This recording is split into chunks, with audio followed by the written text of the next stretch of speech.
욥기서 13장 26절에서 28절. 자, 제가 봉독하겠습니다. 주께서는 나에 대한 괴로운 일들을 기록하시며 나로 나의 젊은 시절의 죄악들을 소유하게 하시나이다.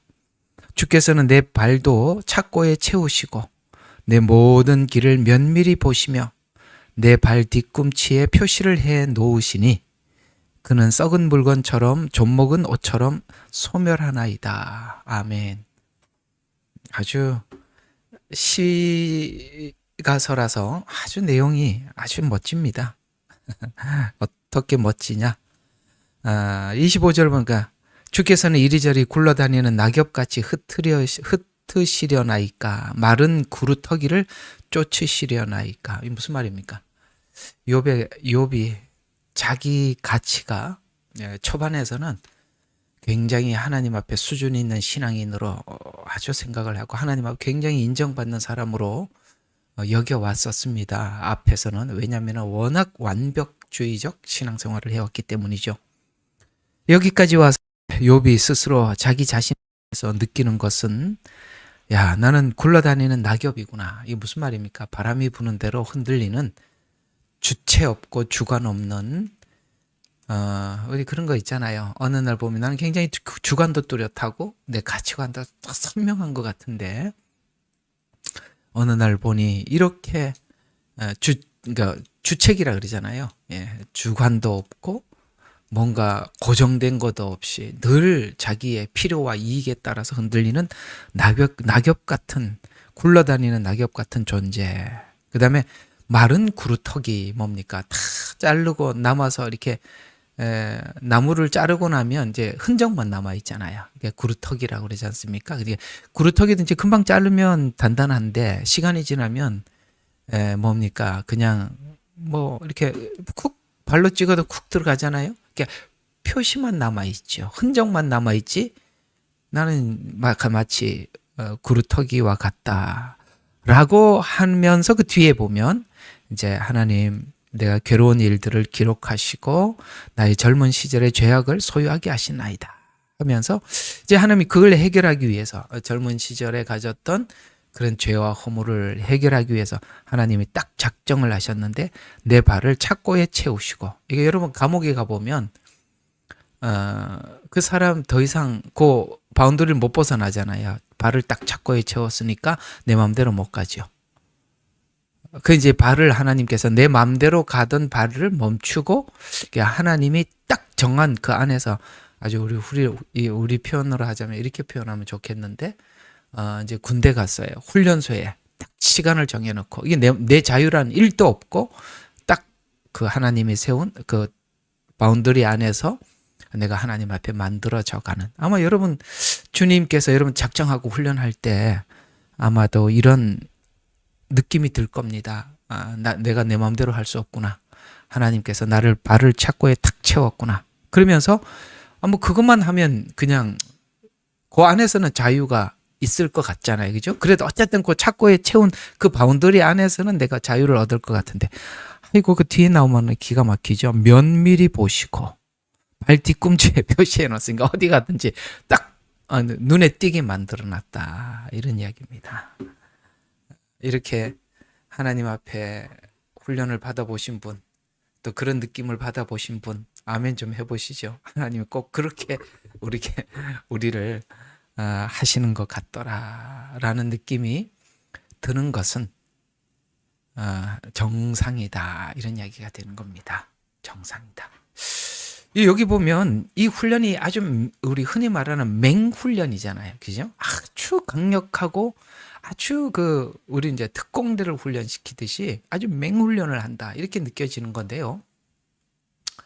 왜 하나님은 하나님의 사람이었던 욥을 이렇게 뭐 해병대를 훈련시키듯이 아니면 이제 군대 가면 이제 다 군인이 아니죠. 특공대가 있잖아요. 특공대를 훈련시키듯이 이렇게까지 해야 하는가?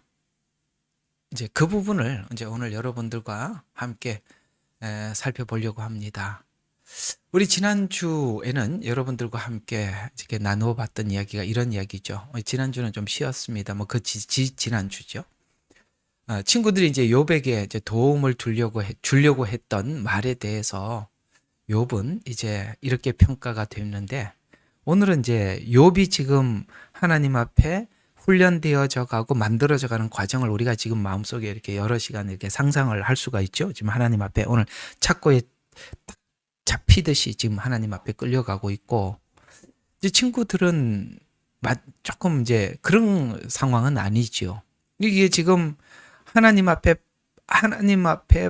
바르게 붙잡혀서 바르게 훈련 받아가고 있는 욥과 하나님 앞에서 훈련이 되어지는 것이 아니라 자기 사고, 자기 신앙의 틀 안에서만 강해지는, 이게 우리 조금 얘기하면 좀 이렇게 표현하면 좋겠죠. 좀 가짜 같은, 그러니까 진짜가는 아닌 좀 이런 형태의 그 신앙인들이 가는 길이, 또 훈련이, 또 우리가 하나님의 말씀을 받았을 때 어떤 차원에서 서로가 좀 다른가에 대해서 여러분들과 함께 생각을 해보려고 그래요. 아까 이제 집사님 미리 올려드린 것처럼 오늘은 주제가 하나님께서 우리에게 말씀만 전해주는 게 아니라 그 말씀을 진짜 인격적으로 받았는지 지식으로 받았는지를 시험을 통해서 하나님이 흔들어 버리거든요.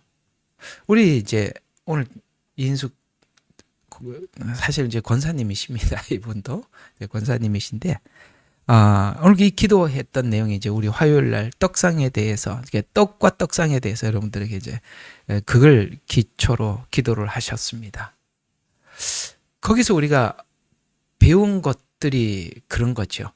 우리의 신앙이 인격화되는 것을 하나님 목적을 삼고 있습니다. 지식화되는 거, 그때 그 지식화된 신앙은 시험이 오면 다 떨어져 나가게 되어 있습니다. 저는 오늘 이렇게 예배 시간에 여러분들의 이름을 하나하나, 뭐 집사님은 기도 제목을 올리고 같이 기도하라고 했지만 저는 여러분들의 이름을 하나하나 불러가면서 하나님 앞에 올려드렸습니다. 하나님 누구요? 하나님 누굽니다. 하나님 누굽니다. 이 이름이 하나님 앞에 불려지는 이름이 되고 기억된 이름이 되게 해달라고 기도드렸었습니다. 그건 하나님 앞에 하나님이 요구하는 신앙은 지식화되는 게 아닙니다. 친구들은 지식을 가지고 끝까지 내밀죠. 그러나 하나님은 지금 욥을 만드는 것은 뭐냐면 관계적 신앙. 관계적 신앙이라고 하면 하나님을 닮은, 그러니까 우리가 예수를 닮은 이렇게 표현하는 것인데, 하나님의 성품을 닮은 신앙으로 끌고 가고 있고, 친구들은 거기 안 끌려가려고 자기 지식을 가지고 반박을 하죠. 그러니까 이 부분입니다.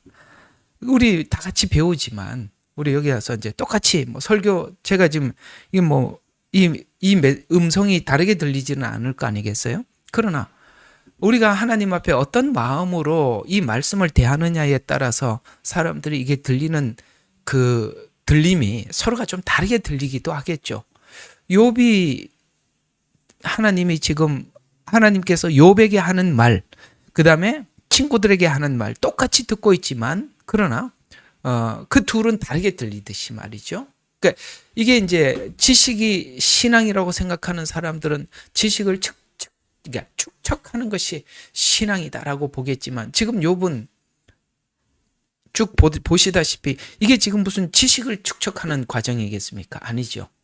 그가 지식이 담아졌더라면 내가 하나님을 만나봐야 되겠다, 하나님과 대화해봐야 되겠다, 이 말을 할 필요가 없죠. 왜냐하면 지금 지식이 채워지고 있으니까 뭐 하나님을 만나자 이런 말을 할 필요가 없는데 안 채워지더라는 것이죠. 그게 뭐냐? 관계, 인격이라는 것에 대해서 지금 욥은 모르고 있는 것입니다. 물론 끝에 가보면 알게 되겠죠. 이렇게 끌려가서 거기 가서 관계, 인격 이렇게 되는 것이죠. 그리고 똑같이 여러분 마찬가지예요.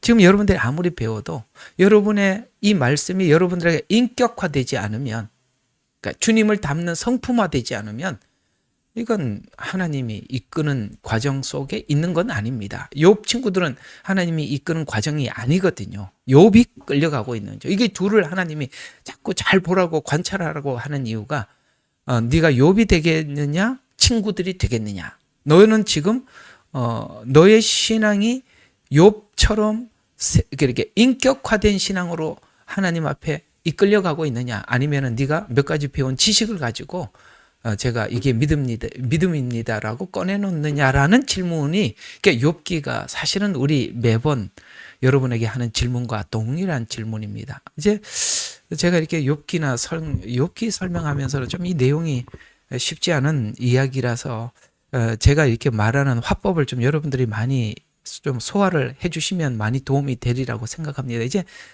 제 설교하는 방식 좀 많이 좀 이제 이해하시는 거 맞지요? 제가 이렇게 설명하는 방법이 좀 일반적이지 않아서 여러분들 좀 많이 좀 짧은 문장 속에서도 많이 좀 여러분들이 좀 소화를 하셨으면 좋겠습니다. 어쨌든 이렇게 설명하는 사람 세계 속에 들어와야 더 많이 가져가니까 계속 한번 보도록 하죠.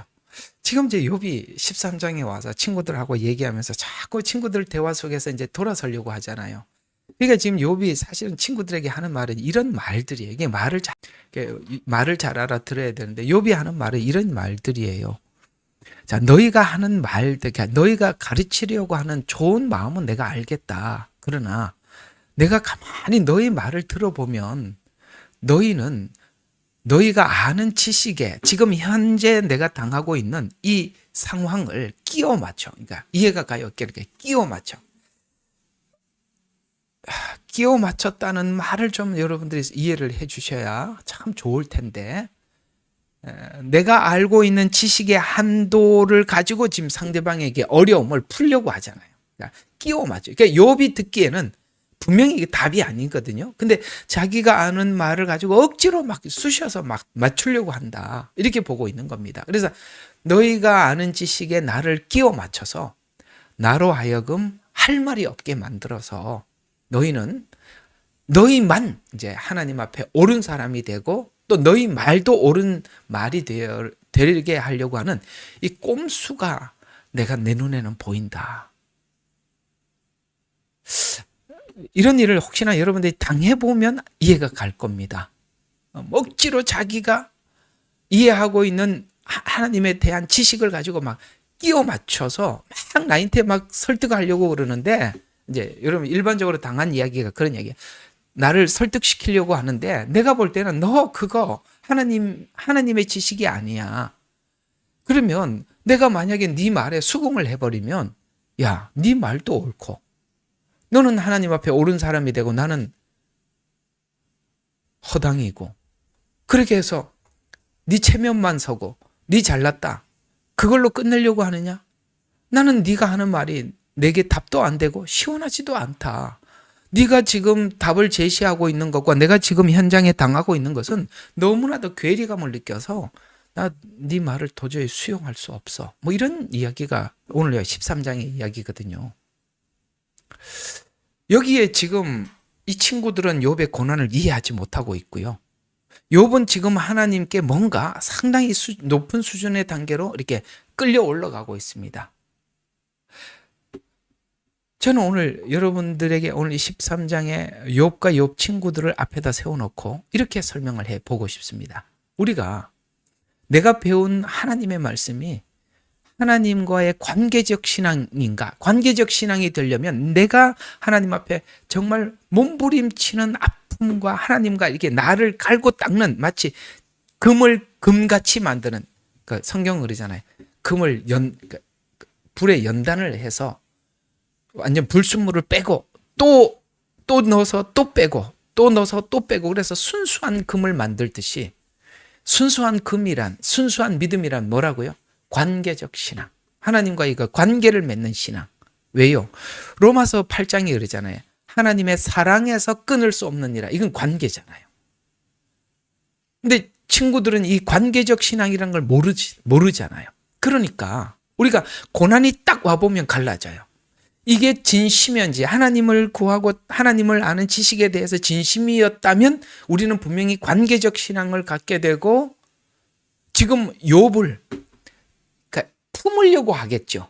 관계적 신앙은 고난을 통해서 뭔가 유익을 만든다는 걸 알기 때문에 욥에게 이 고난을 잘 견디면 하나님께서 너를 정금같이 만들어낼 거다. 욥이 그 말을 한 게 아니라 욥 친구들이 신앙의 목적이 그 관계라는 걸 알았다면 욥에게 그렇게 권면을 했겠죠. 욥에서 입에서 그 말을 하는 게 아니라 욥 친구들이 그 말을 해야 정상이죠. 당신이 지금 당하고 있는 길을, 현장을 주님이 아시나니 하나님께서 당신을 단련한 후에는 당신이 천금같이 나올 겁니다. 당신이 이 시험을 잘 극복하도록 제가 옆에서 기도하면서 돕겠습니다. 이렇게 말해야 정상 아니겠어요? 그 말을 친구들은 못 하잖아요. 왜? 지식으로 신앙을 이해하고 있으니까. 근데 욥이 그 말을 알았어요. 욥이 그 말을 하잖아요. 왜요? 욥은 지금 이 신앙의 목적이 관계적 신앙이라는 것을 알고 있기 때문에 그런 것입니다. 이런 것처럼 지식으로 만든 신앙은 시험대에 올라서게 될 때 상대를 깊이 이해하려는 쪽으로 가지 않고 그저 판단하는 쪽으로 가고, 자, 이게 중요한 결말입니다. 내가 지금 신앙을 관계로 담지 않고 지식으로 담고 있다는 증거가 뭐라고요? 남을 판단하는 쪽으로 가더라. 이게 이제 나는 지식으로 신앙을 이해했구나, 이렇게 되는 거고, 하나님을 만나서 관계와 인격으로 다진 신앙은 상대의 고난을 잘 통과해서 인격 신앙의 완성을 품은 그런 자가 되기를 격려하는 쪽으로 가겠죠. 그러나 지금 욥 친구들은 그걸 못하고 있습니다. 오늘 이인숙 권사님이 기도하셨던 그 내용이 그겁니다. 우리가 떡상에 올라가는 떡이 된다는 뜻은 사실은 제가 여러분들에게 말씀드렸던 거죠. 그 알갱이는 나 자신이라고 했어요. 내 자아라고 했습니다. 그게 이제 부서지는 거잖아요. 이게 부서졌다는 증거가 뭐죠? 다른 알갱이와 내 알갱이가 부서지는 거 아니겠어요? 그렇잖아요. 밀가루라는 게 뭐예요? 여러 밀이 부서져서 만난 거잖아요. 마찬가지로 우리 신앙이 인격화되었다는 것이 뭘까요? 바로 다른 사람들과 잘 융합할 줄 안다는 것입니다. 화합할 줄 안다는 것입니다. 이게 이제 인격화된 신앙이 가지고 있는 열매예요. 다른 사람을 품어낸다는 것이죠. 그런 것처럼 신앙이 지식으로 남았다면 판단으로 가게 되고, 인격화되었다면 상대를 품는 것으로 됐듯이, 밀가루가 내가 자아가 부서졌다는 것이 다른 사람과 융합됐다는 것인데, 이것이 실제 내가 신앙이 어떤 형태로 내 안에 갖추어졌는가를 하나님께서 이렇게 시험이 오면 열매로 나타나더라는 것이죠. 공감하시죠? 딱 이런 상황이 와보면 누구는 품어내고 누구는 판단하고 이렇게 돼버리는 것입니다. 하나님이 원하는 것이 여러분이 아는 하나님의 지식으로 남을 판단하라고 가르친 건가요? 아니잖아요. 자, 그러면 여기 친구들을 보면 그렇습니다. 그게 이제 그 증거가 친구들한테 나타나는데, 사실 친구들은 끊임없이 주구장창, 이렇게 표현하면 좋겠어요. 주구장창 자기 주장만 하고 있고, 욥이 지금 이렇게 자기 고통을 표현했을 때 그의 말에는 조금도 귀를 기울이지 않아요. 그 말에는 관심이 없어요. 내가 이렇다라고 말하는 그 어떤 말도, 그 친구들은 어떤 말도 수용하지 않습니다. 이것이 이제 바로 아까 말씀드린 것처럼 내가 지금까지 배운 하나님 말씀이 지식이냐 인격이냐, 이것이 바로 이 상황에서 드러나다. 누군가 어려움을 당할 때 드러나더라는 것이죠. 근데 우리는 이제 여기서 왜 친구들은 이 모양일까? 욥은 또 왜 이럴까? 그러니까 이건 우리는 이제 제3자 입장에서 성경을 보고 우리가 지금 은혜를 받고 있으니까 우리가 이제 밖에서 보고 있잖아요. 그러면 왜 욥은 이렇게 진지할까요? 그리고 친구들은 왜 이렇게 대충 할까요? 우리가 어떤 상황이 왔을 때 어떤 사람들은 이걸 그냥 욥 친구들처럼 하찮게 여기기도 하고, 누구는 이 상황을 굉장히 진지하게 대하는 사람이 있습니다. 무슨 차이죠? 바로 이 차이입니다. 친구들은 이 문제에 사활을 걸지 않습니다. 그러나 욥은 사활을 걸죠. 왜요? 이것이 자신에게 처한 실제 문제이기 때문에 그렇습니다. 오늘 여기 얼마만큼 욥이 자기 이 문제에 대해서 사활을 거냐면 욥기 10장 1절에 욥이 이 문제에 대해서 온 힘을 다하는 이유가 이렇게 말합니다. 내 혼이 내 생명을 싫어함으로 자기 생명을 하나님 내가 지금 이 문제 앞에 내가 죽느냐 사느냐 이거 별 문제가 아닙니다. 내가 죽고 사는 문제보다 더 큰 문제입니다. 이 말이거든요. 내 혼이 내 생명을 싫어한다는 말은 하나님 내가 지금 내 생명을 유지하느냐 여기서 끝나느냐 이거보다 더 큽니다. 라는 지금 이 현장 이 문제가 그만큼 더 크다는 것이죠. 왜냐하면 내가 탄식하기를 그치지 아니하고 이렇게 표현합니다. 내 목숨보다 더 크게 이 문제에 대해서 내가 탄식을 그치지 않는다라는 표현하는 이 표현은 탄식을 그치지 않을 만큼 놓을 수 없는 것은 하나님을 믿는 잘 들어요. 욥의 마음이 그만큼 진심이라는 거예요. 여러분 있잖아요. 어떤 문제 앞에 누구는 혼신을 다하는 사람이 있는가 하면 누구는 이 문제를 대충 넘어가고 별로 관심이 없어요. 여러분 관심의 정도는 뭐라고 생각합니까? 진심의 정도죠. 나하고 관심이 없으면 진심이 없는 거죠. 근데 내가 진심이 있으면 관심이 깊은 겁니다.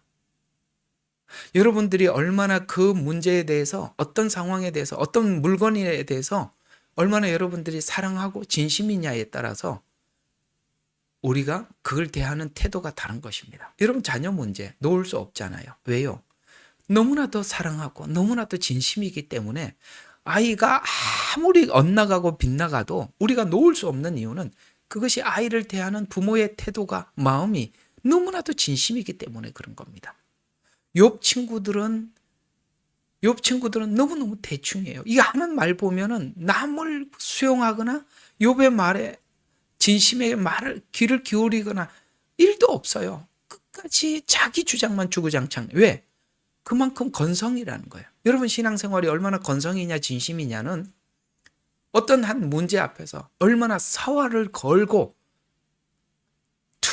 투쟁하듯이 내 생명이 죽냐 사냐 이런 것보다 훨씬 더 중요하냐 덜 중요하냐 만큼 여러분들이 진심이냐 진심이 아니냐는 그때 나타나는 것입니다. 뭐 여러분들이 굳이 아멘을 안 해도 좋아요. 왜냐하면 여러분들이 생각을 너무 깊이 하느라고 지금 아멘할 여유가 없다는 것도 잘 압니다만 여러분 이 말에 여러분 스스로가 깊이 스스로가 대답을 할 필요가 있는 겁니다. 내가 하나님을 믿는 믿음이 얼마나 진심이 있고 건성이냐. 친구들을 보면 얼마나 건성이고 욥이 얼마나 진심인지 볼 수 있습니다. 건성 믿는 신앙이 아니라 그만큼 진지하기 때문에 친구들의 말을 듣고 대충 넘어갈 수가 없어서 그냥 그래 친구들에게 여기서 끝내자 회개하고 하나님 잘못했습니다 끝내라 그게 얼마나 쉬운 방법이겠어요. 그러나 욥은 이게 하나님과의 믿음이 진심이기 때문에 하나님을 찾을 수밖에 없어서 욥은 살아있는 것이 죽은 것만 못할 만큼 자기는 이 신앙이 진지하고 진솔한 것입니다. 이게 뭐 여러분들하고 이렇게 도움이 될지는 모르겠습니다만 제가 한번 이 비슷한 그 내 마음에 어떤 그 체험을 했던 그런 것이 중국에 가서 사역을 하다 보니까 정말 이거는 정말 그러니까 이런 생각이 돼. 정말 이게 내가 보면 그래요. 이거는 사람이 할 짓이 아닌 것 같아요. 이 목사님 무슨 사명을 사람이 할 짓이 아닌 것 같다는 이런 표현을 하십니까? 라고 말씀하실지 모르겠지만 이건 정말 사람이 할 짓은 아니었습니다. 그 어떤 측면에서 목사님이 이렇게 사람이 할 짓이 아니라고 생각하시는 만큼 느꼈습니까? 저는 이야기할 수 있어요. 이게 사실 이 선교사들이 거기서 활동하다 잡히면 이거는 보통 심각한 게 아니거든요. 우리가 이제 잡혀 들어가는 순간부터 여러분, 중국이라는 나라는 법은 있지만 법이 별로 적용되지 않는 나라입니다. 법이 있으면 뭐합니까? 자기들이 원하는 대로, 야, 이 사람 이렇게 해. 그러면 그냥 그렇게 되는 겁니다. 법 해석은요, 독재 국가는 법 해석은 그냥 자기 편한 대로 하는 겁니다.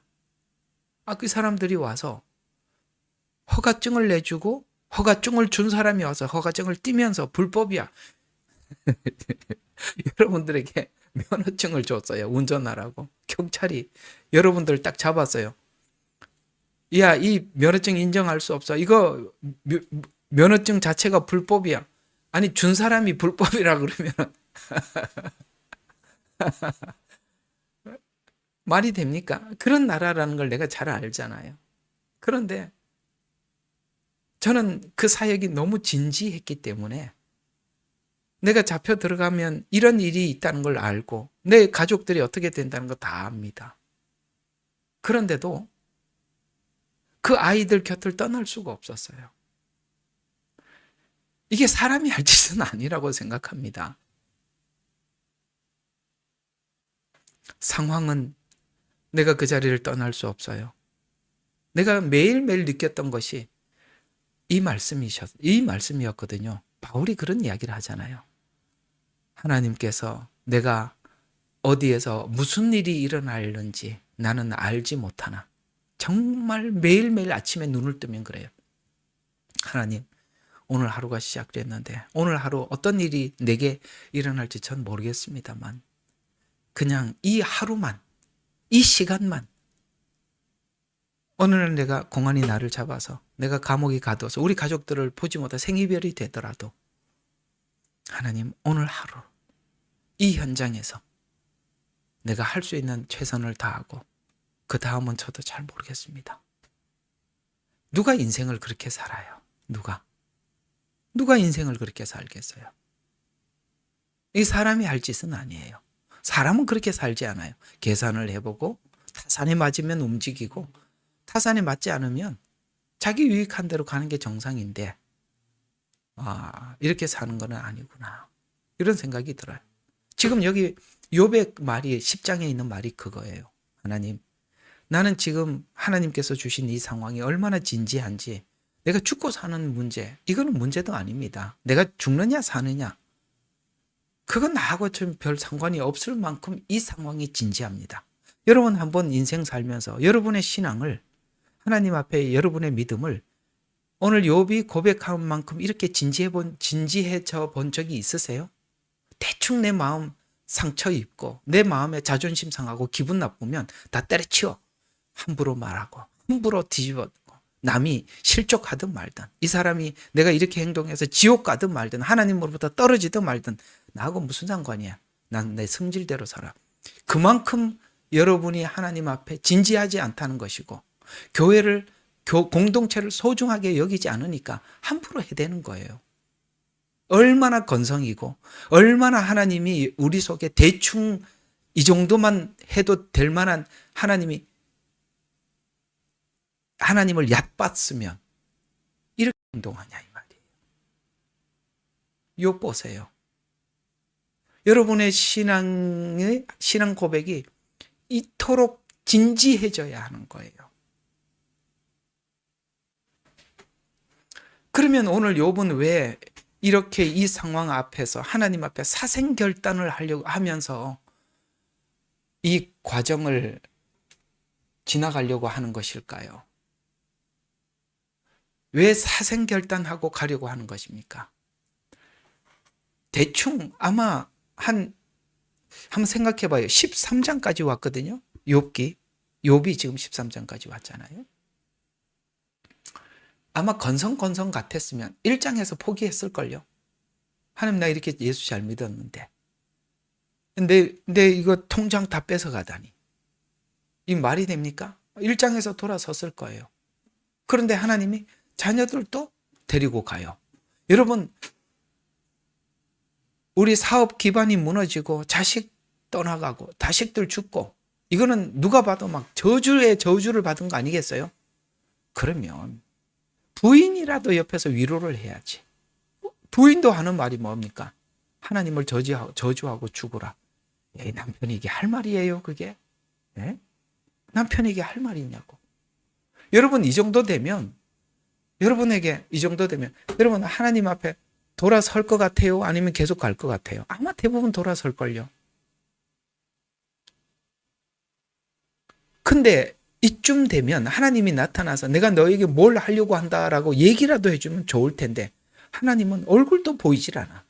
그래서 오늘 쭉 보면은 욥이 여기 13장에 와서 너무너무 자기 마음의 안타까움을 표현하는 거예요.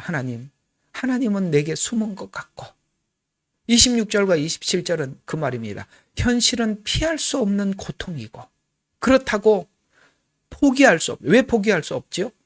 진심이니까. 믿는 게 건성이 아니고 입술만 사랑합니다, 주님을 따릅니다가 아니라 진짜니까 포기할 수가 없고. 그러니 하나님, 딱 저는요, 사생결단하고 끝까지 가겠습니다. 바로 이거라고요. 신앙은 이거라고요. 하나님, 사생결단하고 끝까지 갑니다. 저 돌아서지 않아요. 이거잖아요. 왜 욥은 이렇게 하나님 앞에 진지한 겁니까? 우리는 하나님이 우리에게 하신 거 너무나도 잘 알고 있습니다. 하나님이 우리에게 뭘 하셨죠? 아들을 주신 겁니다. 여러분, 부모가 자식이 어떻게 이 땅에 와서 사람들에게 대우를 받고 마지막에 사람들로부터 배반을 당하고, 그건 아버지가 아는 아픔이잖아요. 아들이, 예수님이 이 땅에 와서 사람들에게 어떻게 외면을 당하고 마지막에 어떻게 처절한 십자가의 고통의 죽음을 당할지 알고 이 땅에 보내시는 그 하나님의 마음, 우리는 그 마음과 연합해 있기 때문에 우리도 그만큼 진지한 거예요. 하나님이 우리를 구원하시는 그 구원의 진지함과 내 진지함은 같기 때문에 요셉이란다. 욥도 진지한 겁니다. 하나님이 사생결단을 걸고 우리를 구원하기 위해서 예수님께서 이 길을 간 것 같이 우리도 사생결단을 하고 주님 앞에 가는 겁니다. 이게 바로 하나님과의 만남과 관계 속에서 가는 신앙이거든요. 그래서 그러니까 욥은 이제 이 상황을 마음에다 두고 하나님 앞에 믿음의 용기를 얻고, 그것이 하나님을 향한 믿음의 동기가 된 것입니다. 여러분, 오늘 여기 와서 입으로만 사랑합니다, 입으로만 믿습니다 하지 마시고, 그게 오늘 욥처럼 매우 신중하고 진지하고 진솔하기를 바랍니다. 바로 하나만 좀 더 하죠. 참 많이 준비는 했는데 항상 이 말이 너무나도 이렇게 가슴 깊어서 여러분들에게 지나갈 수가 없어서 이렇게 이야기가 좀 깊어져 가는데요. 하나 더 우리가 생각해 볼 것은, 누구에게는, 오늘 좀 이게 깊은 이야기입니다. 누구에게는 왜 욥처럼 이렇게 하나님이 진지한 과정, 이게 중요한 겁니다. 과정을 지나가게 하고, 그리고 그 과정 속에 담아서 정말 금을 정련하듯이 불에다 넣었다가 뺐다가 넣었다 뺐다 이 작업을 하고, 이 과정이거든요.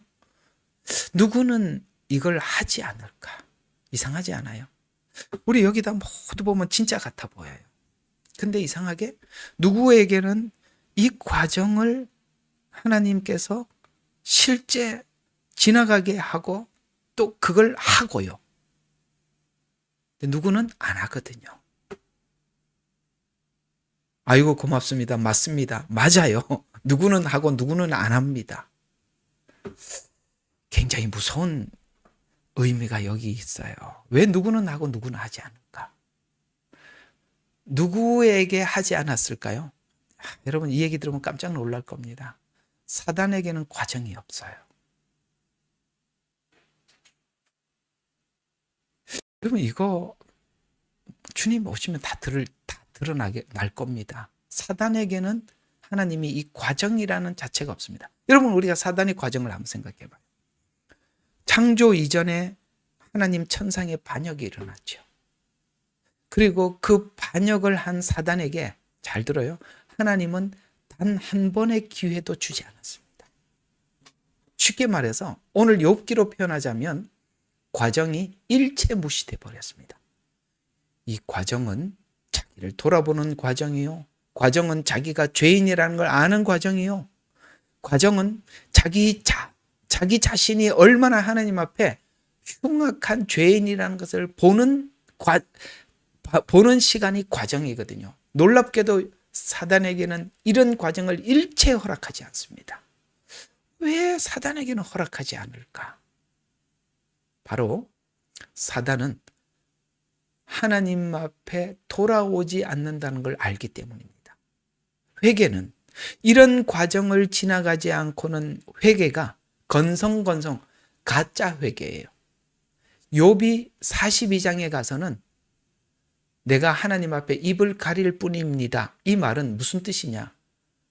베드로가 했던 말하고 똑같은 겁니다. 주여 죄인이로소이다. 나를 떠나소서거든요. 욥에게는 사단은요 아무리 이런 과정을 보내도 늘 자기 지식으로 판단만 할 뿐이지 이 과정을 통해서 자기를 돌아보지 않기 때문에 이 과정 자체가 필요가 없어요. 무슨 말일까요? 여러분 지금 여러분과 저는 하나님의 말씀을 저는 전하고 있고 여러분 듣고 계십니다. 여러분들은 이 말씀을 들으면서 여러분 자신을 돌아보고 있나요? 아니면 목사님 저 양반 설교 참 잘한다 이렇게 생각하십니까? 여러분 어느 쪽입니까? 오늘 이 욥기를 우리가 함께 하면서 가슴이 녹아나지 않으세요? 어쩌면 나는 이렇게 친구들하고 비슷합니까? 나는 욥인 줄 아는데 욥 아닌 것 같아요 라는 생각이 들지 않으세요? 욥에게는 하나님께서는 이 아픔의 과정을 통해서 철저하게 나를 보고 여러분이 오늘 기록한 게 너무 좋아요. 나를 보고 내 안에 있는 죄악을 해체시키려고 하는 것입니다. 사단의 속성은 지적하고 파괴하고 반성은 없습니다. 여러분 반성하지 않는 사람들, 회개하지 않는 사람들의 특징이 뭐냐? 상대를 공격할 뿐입니다. 그래서 사단에게는 이런 과정 자체를 아예 허락하지도 않고 하나님께서는 주지도 않아요. 왜요? 원치 않습니다. 왜요? 저도 느끼지 못하기 때문에 그렇습니다. 그러나 오늘 욥이 이 과정 속에 이렇게 하나님 앞에 하나님을 찾아가고 하나님께 묻고 하나님 앞에 자기를 돌아보고 생각하고 그럴 줄 알기 때문에 욥에게 허락하신 겁니다.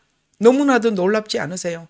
누구나 허락한 게 말씀이라는 것은 그래서 성경은 하나님의 말씀은 누구에게나 선포가 되지만 예수님을 따라다니면서 그 말씀을 들었던 많은 무리들 중에 누구는 예수님의 말을 팔짱을 끼고 책 잡으려고 하는 자가 있는가 하면 그 말씀을 듣고 가슴을 치면서 주여 나는 죄인입니다. 나를 떠나소서 이렇게 고백하는 사람들도 있다는 거예요. 하나님은 누구에게 말씀을 전하고 싶을까요? 누구에게 하나님의 말씀을 개방하고 싶을까요? 그럼요. 그래서 주님은 말씀하십니다. 이 말씀이 너희에게는 허락되었으나 저희에게는 하나님께서 허락하지 않았다. 왜요?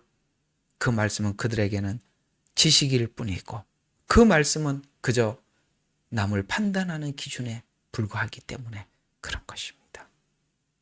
여러분 우리에게 하나님께서 말씀을 주시고 그 말씀을 가지고 우리를 흔드시고 우리를 돌아보게 하시는 것 이건 하나님 앞에 가장 큰 사랑을 받는 자들이 겪는 과정이거든요.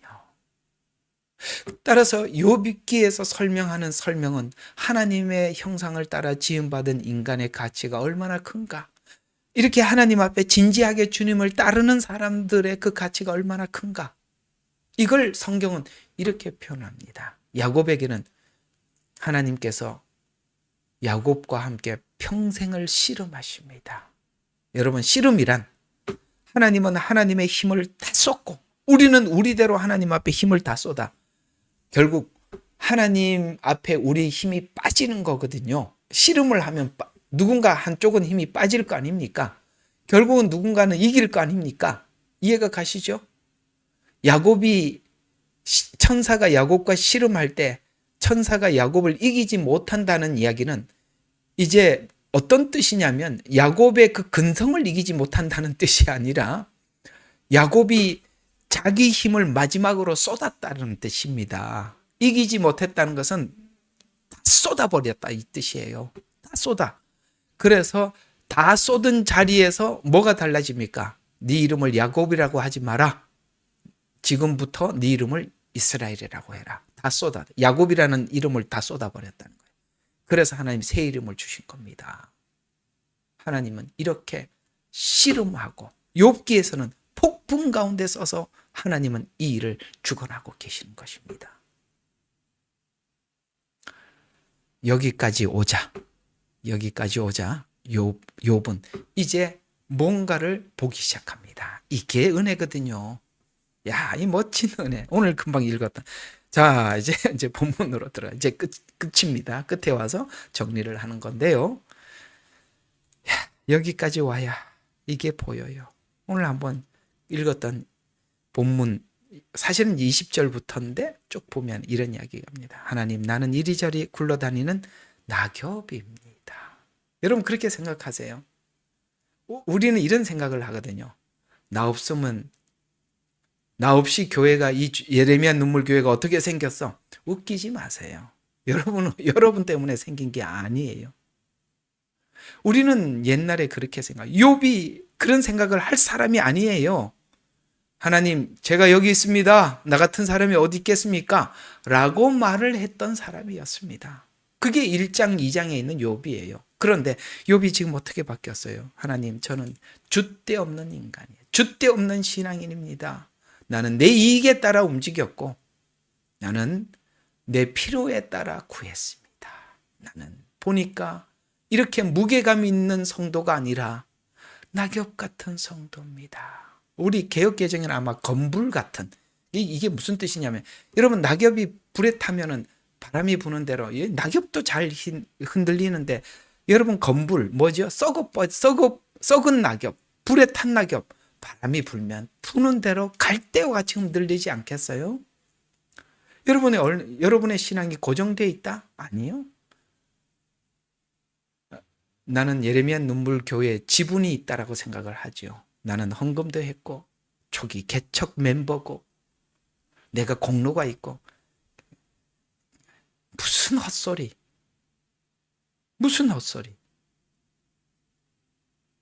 우리는 낙엽 같은 존재예요. 이게 은혜라고요.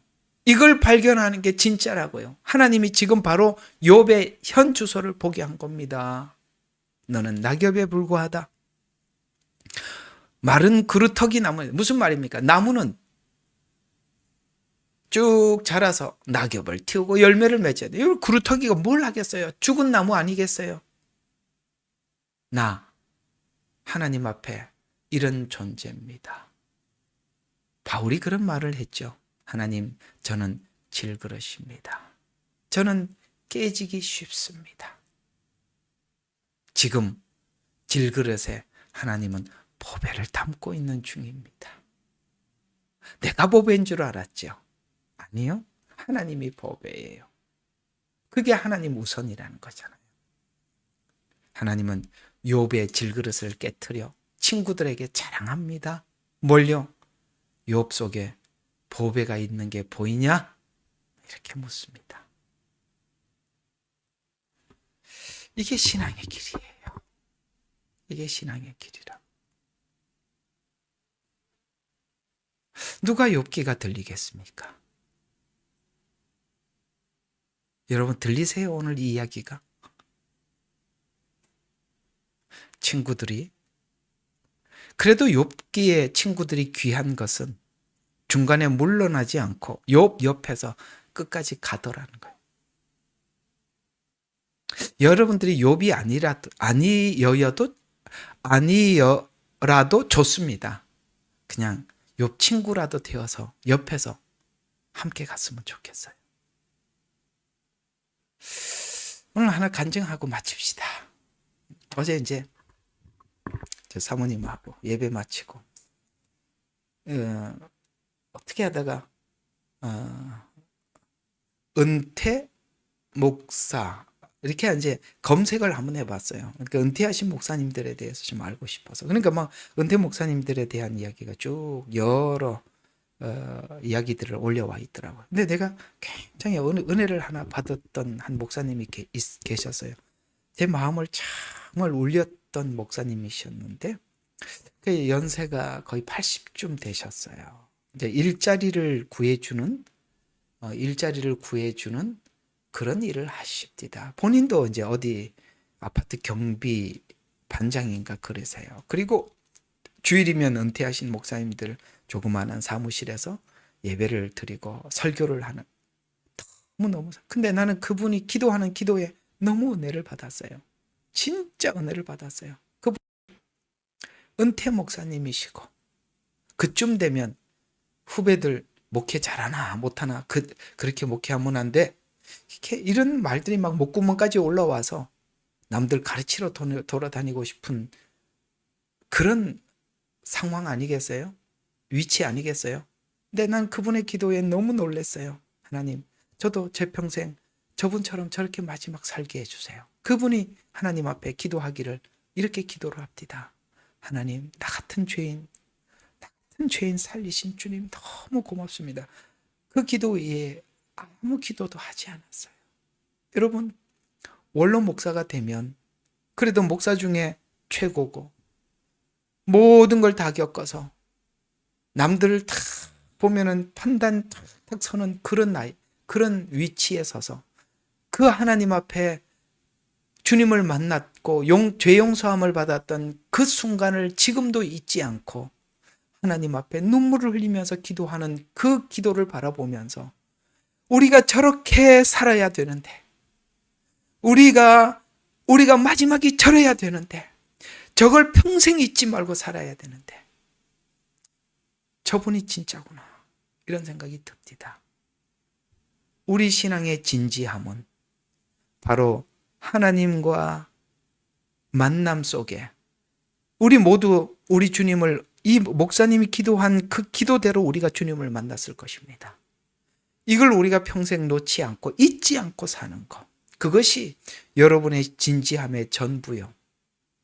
오늘 욥은 바로 그걸 알고 있었기에 그걸 믿기에 주님은 욥의 손을 꼭 붙잡고 13장까지 데리고 온 겁니다.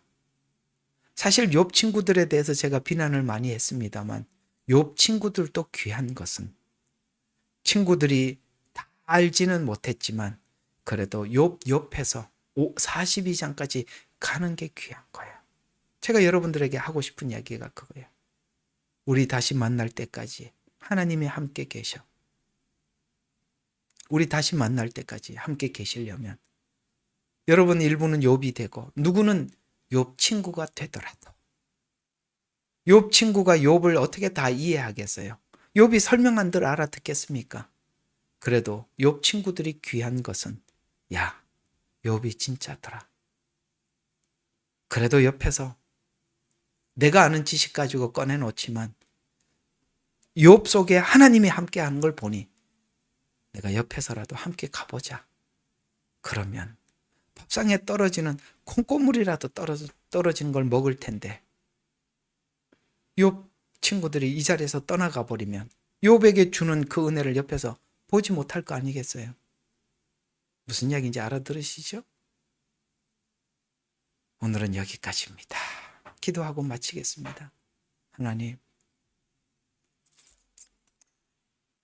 내가 하나님 앞에 신앙이 건성인지 진심인지 전부인지 그걸 알려면 하나님이 시험하실 때 그저 손가락질이나 할 줄 알고 그 손가락질이 나에게 돌리지 않고 남에게 돌아간다는 것은 내 신앙이 얼마나 하나님 앞에 위선적이고 건성인지 그것이 열매라고 성경은 말해주고 있습니다. 주여.